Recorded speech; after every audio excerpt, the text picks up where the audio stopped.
मैं चाहता हूं इस सरकार के दाएं हाथ को पता नहीं कि बाएं हाथ क्या कर रहा है। विदेश मंत्री कहते हैं कि जब से चीन के साथ हमारा सीमा पर मुठभेड़ हुआ है, हमारा रिश्ता पहले जैसा नहीं है। पीछे कॉमर्स मंत्री बैठे हैं, चीन से और आयात और बढ़ के आ गया है। चीन से और हम इंपोर्ट कर रहे हैं, चीन से और हम इंपोर्ट कर रहे हैं। ट्रेड डेफिसिट चीन के साथ बढ़ा है। ये है आपका प्रमाण। बड़ी बड़ी बातें कहते हैं कि चीन के साथ हमने लाल आंख दिखाए। क्या लाल आंख दिखाए? आप तो चीनी लोगों को और वीजा देना चाहते हैं, चीन से और आप इंपोर्ट करना चाहते हैं। ये आप लाल आंख दिखा रहे हैं। आप बैठिएगा। फिर क्या आया? इलेक्टोरल बॉन्ड आया। आप बैठिएगा। इलेक्टोरल बॉन्ड कुछ नहीं, लेकिन एक्सटॉर्शन को कानूनी दर्जा देने का एक कानून, ये इलेक्टोरल बॉन्ड।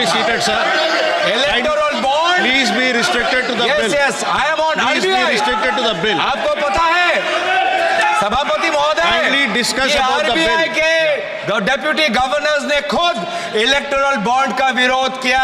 उसके बावजूद भी सरकार ने एसबीआई पर दबाव लगाकर इलेक्टोरल बॉन्ड निकाला। इसलिए मैं जिक्र कर रहा हूं। और फिर सुप्रीम कोर्ट ने खुद बोला कि ये इलेक्टोरल बॉन्ड नाजायज है। लेकिन इस समय मैं नाम नहीं लेना चाहूंगा, वो हमारे बीच नहीं, लेकिन आपके कितने सारे लोगों ने, कितने सारे मंत्रियों ने उस इलेक्टोरल बॉन्ड जो गैर संवैधानिक था, लोगों से सच छुपाने का था और कंपनियों को सीबीआई इनकम टैक्स का डर दिखा के उनसे पैसे वसूल करने का जो स्कीम था, उसकी बचाव, उसकी रक्षा आपकी सरकार के मंत्रियों ने की थी।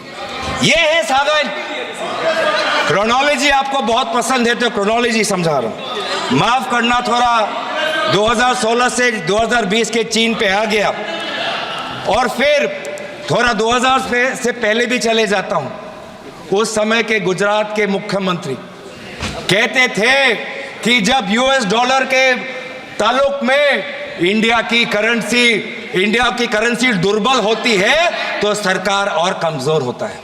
यह कहा था कि रुपए और डॉलर के बीच में जब कंपैरिजन होता है, रुपये जितना दुर्बल होता है, जितना कमजोर होता है, देश उतना कमजोर होता है। क्या आपको पता है 84.97 रुपीस का एक डॉलर बन चुका है। सबसे कमजोर डॉलर के तुलना में सबसे कमजोर आज हमारा भारतीय रुपये है। ये क्यों कह रहा हूं? क्योंकि आरबीआई का ये जिम्मेवारी बनता है। ये क्यों कह रहा हूं कि ये बिल जो ये लाए हैं, ये बिल अधूरा है। भारत के अर्थव्यवस्था को और सशक्त करने के लिए आपको एक संपूर्ण और एक ताकतवर बिल लाना चाहिए था। फिर क्या आया? फिर आया जीएसटी ने मेरे असम के चाय बागान पे 18% का टैक्स जीएसटी बैंकिंग सिस्टम को खत्म कर दिया। Talk about the bill. Please discuss about the bill. Please discuss about the bill. Revenue भी आता है sir. I'm requesting you again. Please discuss about the bill. Thank you. Sir, ये GST इन्होंने क्या किया है?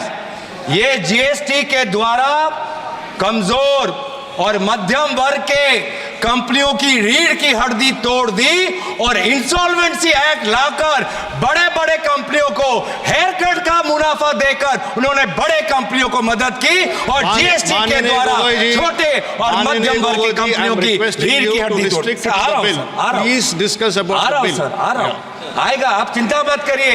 जब सत्ता पक्ष भी आएंगे ये भी बातें कहेंगे, आप चिंता मत करिए। सर, टैक्सेशन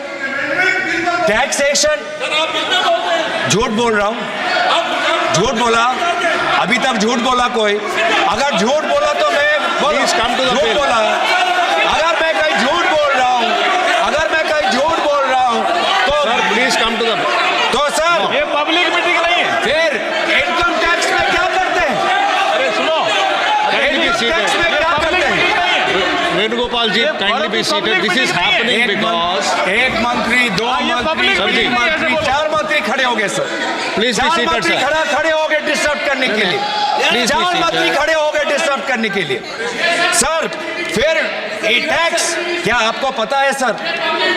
मध्यम वर्ग, Sir, I मध्यम made- वर्ग जो कितना पैसा वो खून पसीना वो अपना खून पसीने से अपना जो टैक्स का पैसा वो सरकार को देता है, इन्होंने मध्यम वर्ग को कोई रिहा नहीं दी।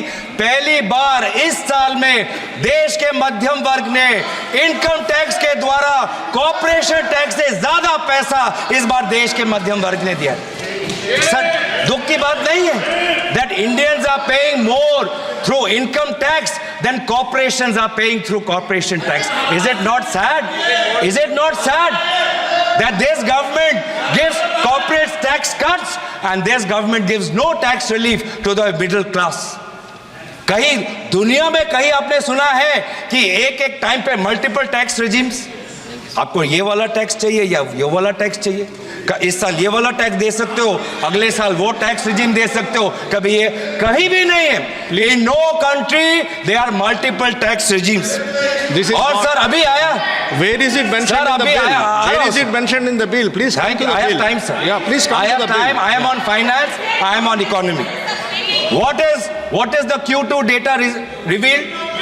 Sir, the Q2 data has revealed कि अब तक जो मैंने बोला है वो कहीं मैं हवा में नहीं बोल रहा, सच्चाई में बोल रहा हूं। इस बार का Q2 का डेटा 5.4% सबसे कम है। ये सर पिछले क्वार्टर से सबसे कम है।